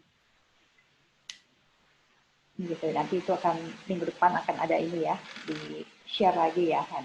Ya, 2 minggu lagi ya. Oh, Oke, sorry, 2 minggu lagi. Kita lanjut nih, ada pertanyaan nih dari Dika. Ada benchmark khusus untuk recovery nggak ya? Ko Hensis, Ko Adrian, Cipol, ada tips khusus recovery gimana biar bisa pertahanin weekly mileage? Ini yang tiap mingguannya udah 100-an nih. Gimana nih recovery-nya nih? Kalau menurut saya tips recovery ya dari yang saya jelaskan tadi, ketika kita mingguan kita 20, artinya kita punya waktu recovery yang cukup untuk lari 10K gitu. Tapi ketika mingguanmu 50, jadi artinya itu udah cukup untuk recovery 20K. Jadi makin tinggi mileage, makin tinggi adaptasi dan fitness level dari tubuh kita, maka kemampuan recovery-nya akan lebih cepat lagi, terutama ditunjang oleh nutrisi-nutrisi seperti yang dijelaskan oleh Adrian tadi gitu. Tapi pada umumnya ya tubuh kita harus terbiasa dengan load seperti itu, sehingga kita bisa recovery yang cukup. Pada dasarnya seperti itu. Untuk Adrian gimana? Buat recovery-nya nih, ditanya nih. Iya, untuk recovery sih biasa kalau kita post training atau habis lari, tubuh kita kan memang perlu asupan gizi ya, yang kita sering bilang kalau sebutnya golden window ya, benar ya. Jadi di mana saat itu nutrisi itu akan terserap dengan tubuh secara optimum.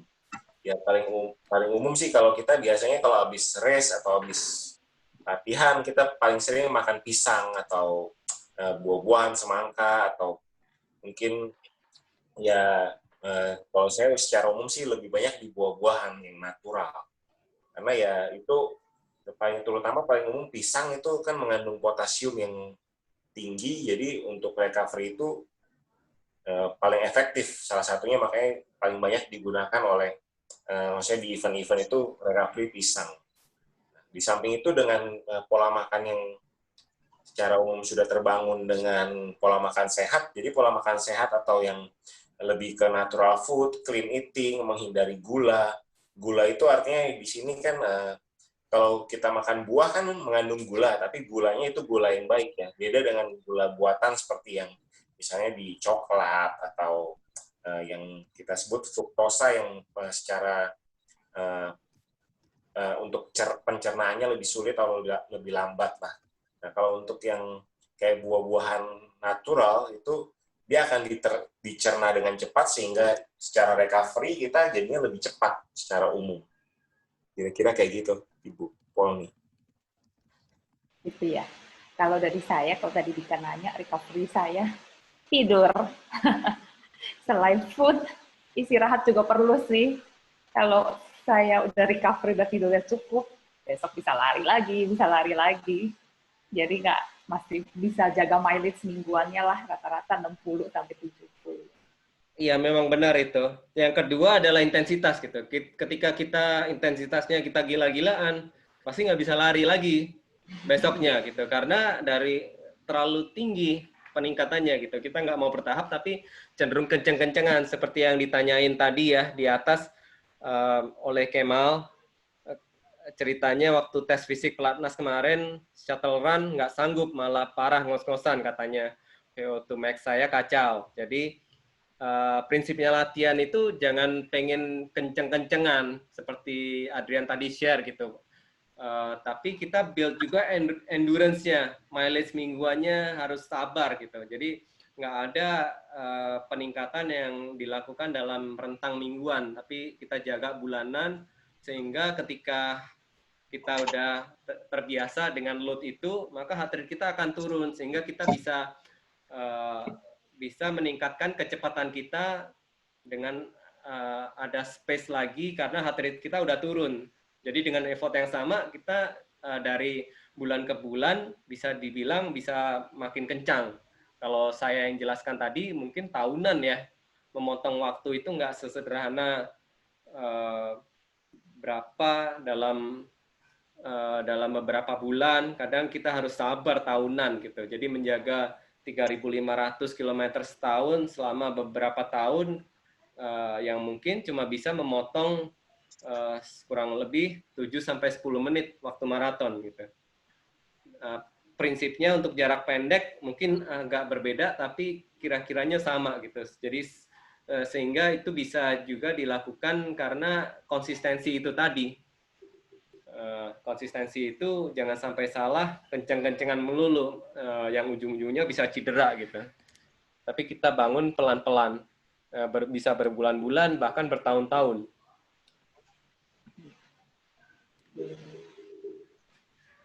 Gitu ya. Kita lanjutkan dengan pertanyaan berikutnya ya, Hen? Ya. Ini panjang. Ini dari Kemal lagi. Intinya pertanyaan nih, gimana perbandingan pengolahan dan analisa data secara studi komparatif mengenai nilai VO2 max antara atlet dan pelari? Atlet dan pelari. Atlet pelari ini maksudnya? Gimana dibaca? Ada Kemal, mulai langsung aja bertanya karena langsung tanya ininya karena tulisannya maksudnya gimana? Kemalnya mute. Mungkin gimana maksudnya sih yang pertanyaannya? VO2 max antara atlet sama kita kali yang pelari biasa, maksudnya gitu ya?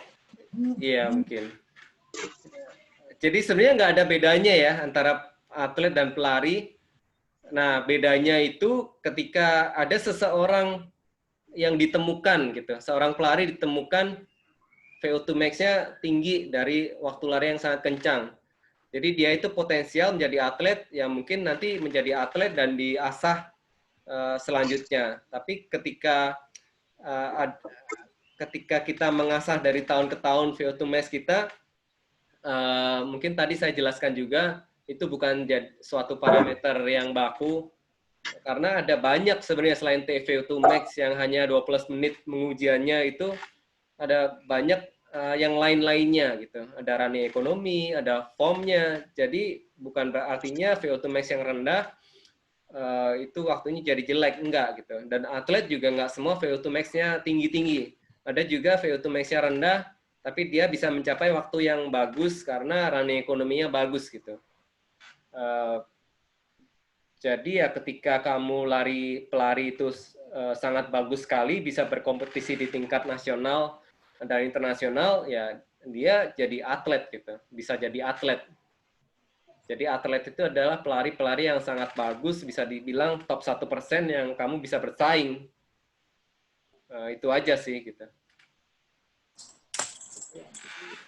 VO2 max-nya sebenarnya nggak jauh beda ya, perhitungannya sama ya. Pertanyaan, ada lagi pertanyaan ya Hen, masih bisa ya? Dari Boleh. Ari Subandi, Kohensif dan Ko Adrian, ada cross training nggak? Penting tidak cross training? Seperti swim, yoga, cycling.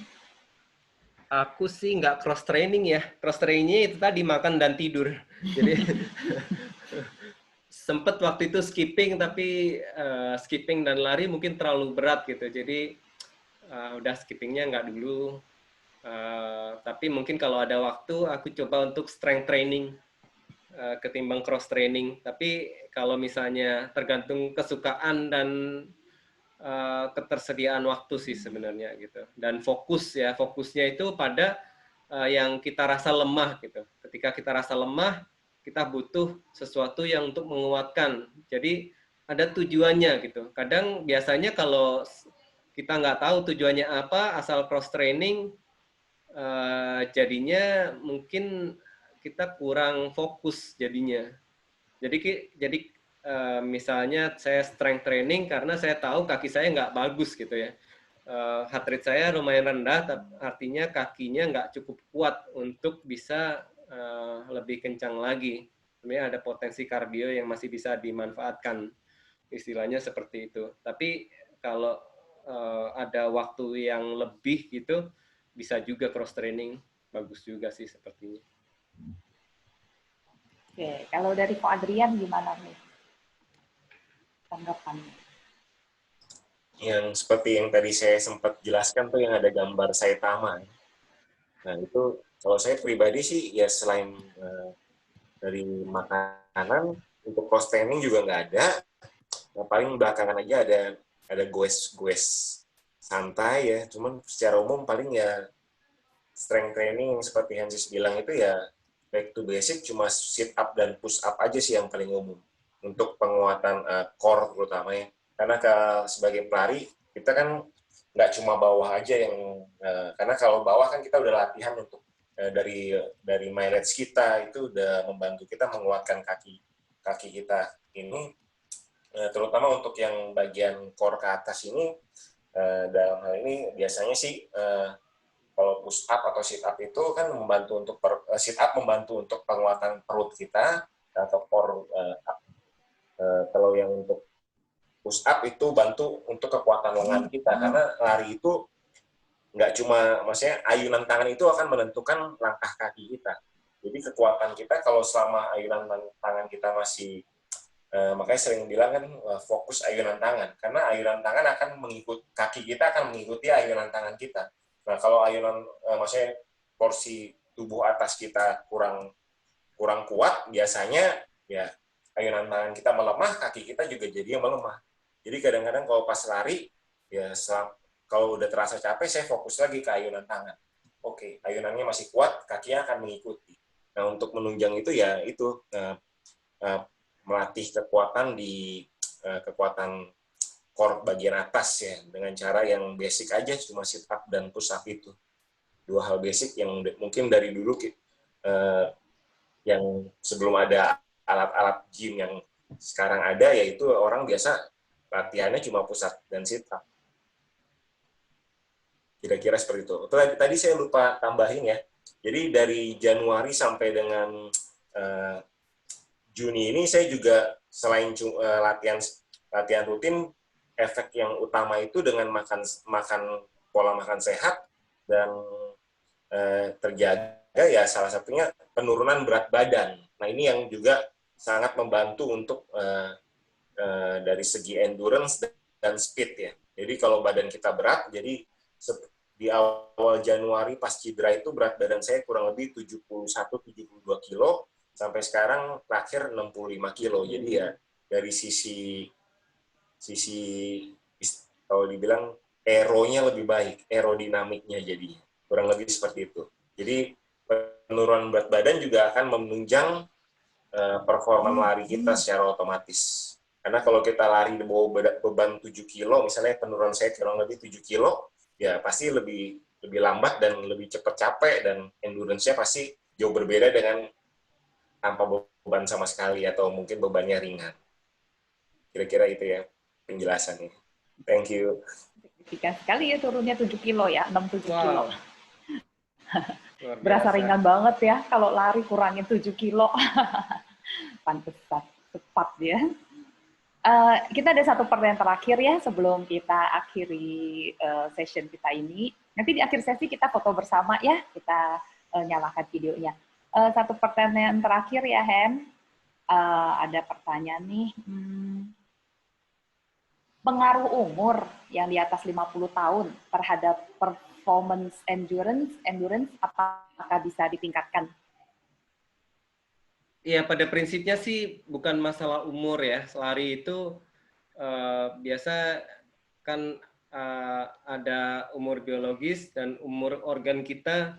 Dengan lari kita bisa menjaga umur kita tetap awet muda gitu. Jadi artinya organ-organ kita dalam tubuh kita, jika kita makan makanan sehat, kita rajin exercise, kardio, maka umur organ kita itu sebenarnya masih bisa bersaing dengan orang-orang yang muda gitu. Jadinya ketika kita menerapkan prinsip-prinsip yang adaptif tadi, beradaptasi perlahan-lahan, dan kita bangun selama bertahun-tahun, umur di atas 50 pun nggak ada masalah untuk endurance atau performance endurance gitu. Bisa kita lihat di 2018, juara 2 Tambora Challenge 320 kilo itu adalah seseorang yang punya umur 55 tahun gitu, Pak Marianto waktu itu. Jadi sebenarnya nggak ada batasnya. Tapi konsistensi latihan selama bertahun-tahun itu yang membuat seseorang itu bisa meningkatkan endurance-nya ketika itu dia latihannya selama 3 bulan, tiap bulan 1.000 kilo gitu. Jadi 3.000 kilo selama 3 bulan untuk Tambora Challenge itu.